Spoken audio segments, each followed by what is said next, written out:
किसी को भी नहीं होना चाहिए।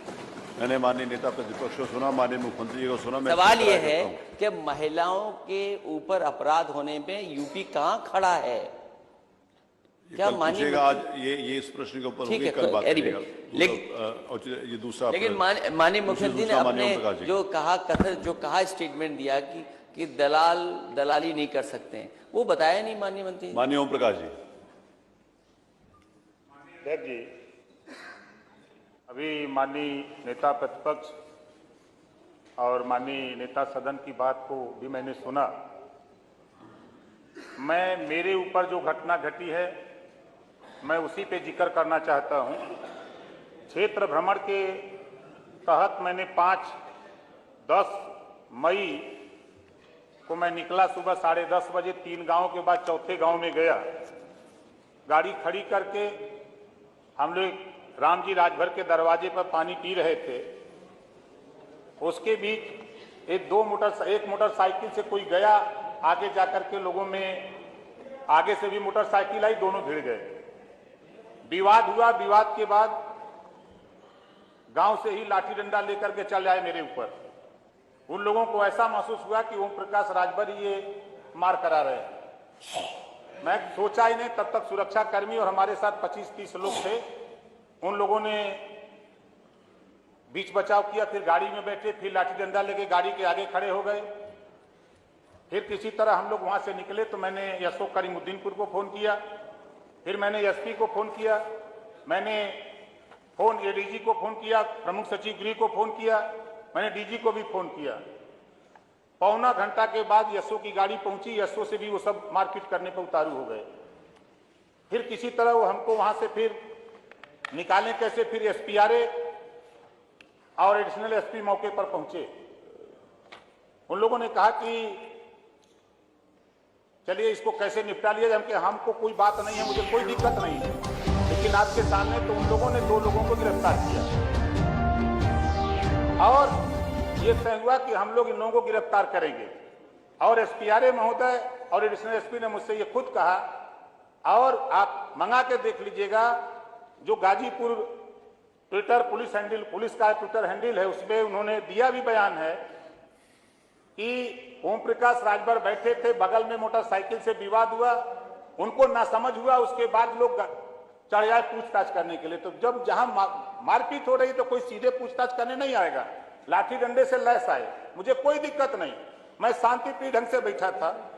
खैर एसपीआरए महोदय ने हमारे तरफ से एक तहरीर लिया, मुकदमा लिख दिया और मुझसे कहा कि मैं 24 घंटे के अंदर कार्रवाई करूंगा। हम लोग चले गए, सभी लोग वहां से। अब 11 बजते रात दोनों अपराधी छोड़ दिए जाते हैं, हमारे ऊपर मुकदमा लिख दिया जाता है। फिर 17 लोगों के खिलाफ एक अज्ञात, जबकि पुलिस के ट्विटर हैंडल पे साफ साफ लिखा है कि इसमें ओम प्रकाश राजभर का कोई दोष नहीं है, लेकिन हमारे ऊपर मुकदमा लिख दिया गया। ये बात एसपीआरए महोदय हमारे उस समय मीटिंग गए थे, हमारे माननीय विधायक वीरेंद्र जी गए थे, उस समय मौके पर थे। हमारे कई विधायक वहां पहुंच गए थे मौके पर, और स्थिति एसपीआरए और एडिशनल एसपी ने कहा कि नहीं, कोई मुकदमा नहीं लिखा जाएगा। जब अभी हो रहा है मामला की जीरो टॉलरेंस की बात हो रही है, जब विधायक के सामने यह घटना विधायक के साथ हो रही है और पुलिस खुद कह रही है कि कार्रवाई नहीं होगी, और पुलिस ने हमारे ऊपर उल्टा मुकदमा लिख दिया। मुझे मुकदमे की चिंता नहीं, मुझे चिंता सच्चाई की है। मैंने डीएम से भी कहा, डीएम ने कहा नहीं, अन्याय हुआ है। लेकिन कौन सी मजबूरी पैदा हो गई कि मुकदमा लिख दिया जाता हमारे ऊपर? क्या कसूर हमारा वहां आ गया? मैं क्षेत्र भ्रमण करना छोड़ दूं? मान्यवर, इस विषय पर जो मेरे ऊपर मुकदमा लिखा गया 323, 504, 506, 147, 67, हम बैठ के किसी के दरवाजे पर पानी में पिए, कोई झगड़ा करे तो हमको समझ के आ जाए उस उल्टे। आपने अपनी पूरी बात बता दी और कुछ तथ्य हो तो बताइए, फिर माननीय संसदीय कार्य मंत्री। माननीय संसदीय कार्य मंत्री जी। माननीय अध्यक्ष जी, जैसा कि माननीय ओम प्रकाश जी जो इस सदन के सदस्य भी हैं, पहले मंत्री भी रहे हैं, उन्होंने स्वयं अपने बयान में इस बात को कहा है कि जो विवाद का कारण था उसको भी बताया और जिस प्रकार से घटना थी उसको बताया। लेकिन मान्यवर, जो पुलिस महानिरीक्षक कानून व्यवस्था की रिपोर्ट हमारे पास आई है पुलिस अधीक्षक गाजीपुर की तरफ से, उसमें यही दिया है कि दोनों तरफ से विवाद हुआ है और दोनों तरफ से मुकदमा पंजीकृत हुआ। मुकदमा क्राइम नंबर 99/22, 147, 323, 504, 506 जो आपकी तरफ से गाजीपुर में श्री सुरेंद्र राजभर पुत्र पारसनाथ के द्वारा लिखाया गया और आपके खिलाफ भी एक मुकदमा पंजीकृत हुआ है क्राइम नंबर 100/22, धारा 147, 323, 504, 506 IPC व 67 IT एक्ट बनाम ओम प्रकाश राजभर आदि। और इसमें दोनों अभियोगों की विवेचना स्थानीय थाने में प्रचलित है मान्यवर, और हम आपके माध्यम से ये सदन को आश्वस्त करते हैं कि ये इसमें दूध का दूध पानी का पानी होगा। यही इस समय कहने की आवश्यकता है। संसदीय कार्य मंत्री जी कह रहे हैं 3 तहरीर दी गई थी मेरे खिलाफ 2 बजे दिन में, मई का महीना 2 बजे दिन में। लड़के के बयान में वीडियो सुना दूं अभी। मैं गाय चराने गया था, ओम प्रकाश राजभर सैकड़ों की संख्या में आए, मुझे मारे पीटे और गाय हाँक दिए कि लेके भाग जाओ, यहाँ चराने मत आना। पहला वीडियो जारी हुआ। दूसरा वीडियो जारी होता है कि ओम प्रकाश राजभर प्रधान को लेकर सैकड़ों की संख्या में जमीन कब्जा करने आए। दूसरी तहरीर दी गई। फिर उसके जब नहीं तो तीसरी तहरीर दी गई। रात को 11 बजे मुकदमा लिखा गया है। मान्यवर, ऐसे नहीं, मैं तो कहता हूं आप किसी मजिस्ट्रेट जांच करा दीजिए, मैं दोषी हूं, इसी सदन से इस्तीफा देकर चला जाऊंगा, इसी सदन से इस्तीफा देकर जाऊंगा। ऐसा नहीं, जिस तरह का रोल वहां पुलिस का है, सरकार के दबाव में काम हो रहा है, चाहे कुछ भी कहे कोई। नहीं तो मुकदमा किस आधार पर लिखा, मेरा क्या कसूर था, इस कसूर की जानकारी सिर्फ मुझे लेना है। महोदय, नेता सदन है माननीय ओम प्रकाश राजभर जी, उनके साथ भी रहे हैं, आज हमारे साथ आ गए। इतनी दुश्मनी नहीं होनी चाहिए। नहीं, इसमें कोई दुश्मनी उनको न्याय मिलना चाहिए, कम से कम न्याय मिले उनको, जो दोषी पर पे कार्रवाई हो। मैं पहले इस बात को आश्वस्त कर चुका हूं कि कोई दुश्मनी की बात नहीं है, कोई दुश्मनी नहीं है, कोई पूर्वाग्रह की बात भी नहीं है। ये दिमाग से भी निकाल दिया जाए मान्यवर।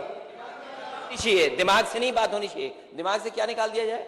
ये भाषा होनी चाहिए कि पार्लियामेंटरी मिनिस्टर की? नहीं मान्यवर, ये किसी नहीं, पार्लियामेंट मिनिस्टर की ये भाषा होगी कि दिमाग से निकाल दिया जाए? नहीं, मेरा ये विषय, ये भाषा होगी इनकी।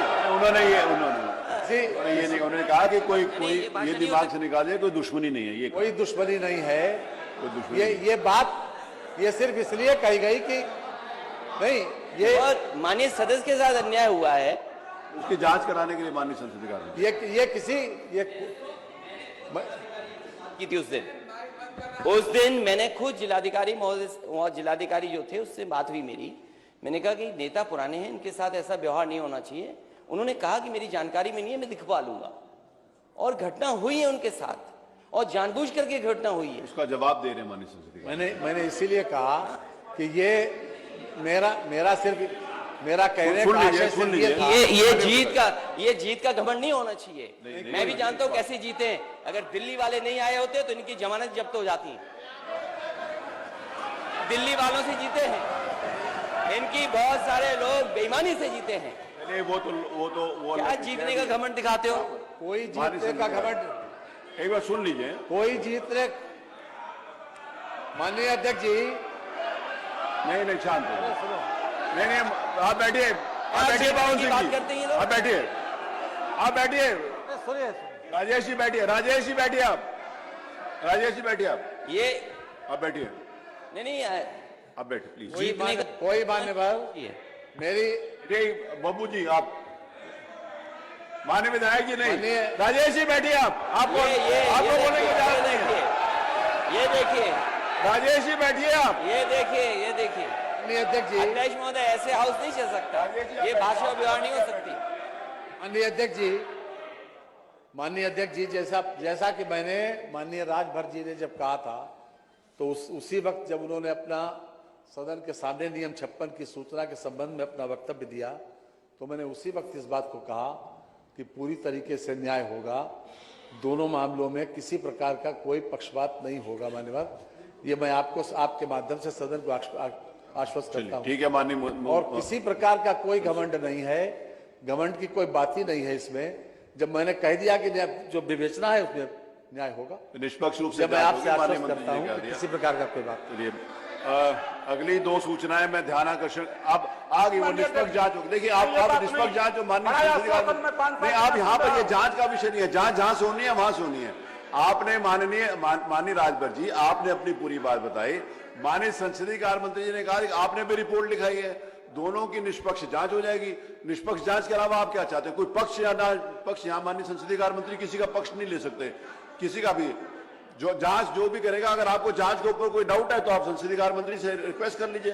उसकी जांच कैसे होगी वो तो उन्होंने तो मुकदमा लिखा है। आपकी देखिए, पुलिस का काम पुलिस ही करेगी ना, पुलिस का काम मैं और आप तो नहीं करेंगे, उसका काम वही लोग करेंगे। अगला दो सूचनाएं माननीय उमा शंकर जी की, माननीय पंकज मल्ली जी की ध्यान आकर्षण के लिए स्वीकार है। बाकी सारी सूचनाएं अग्र हैं, नहीं नियम 56 के अंतर्गत नहीं आती। क्रम ये मत संख्या 5, डॉक्टर मंजू शिवाच। अब राज्यपाल के भाषण के ऊपर बात, चलिए चर्चा शुरू हुई। डॉक्टर मंजू शिवाच, आप राज्यपाल जी के भाषण के ऊपर धन्यवाद प्रस्ताव प्रस्तुत करें। यह सदन श्री राज्यपाल महोदया के अभिभाषण के लिए, जो उन्होंने राज्य विधानमंडल के साथ समवेत दोनों सदनों के समक्ष दिनांक 23 मई 2022 को दिया है, कृतज्ञता पूर्वक धन्यवाद प्रकट करता है। मान्यवर, 24 करोड़ उत्तर प्रदेश की जनता और कोरोना जैसी महामारी के बाद जनता की अपेक्षाओं पर खरा उतरना अपने आप में एक चुनौतीपूर्ण कार्य था, लेकिन उत्तर प्रदेश की सरकार ने माननीय योगी जी के नेतृत्व में और आदरणीय मोदी जी की दूरदर्शी सोच के अनुसार जो कार्य किया, उसी का असर है कि आज पुनः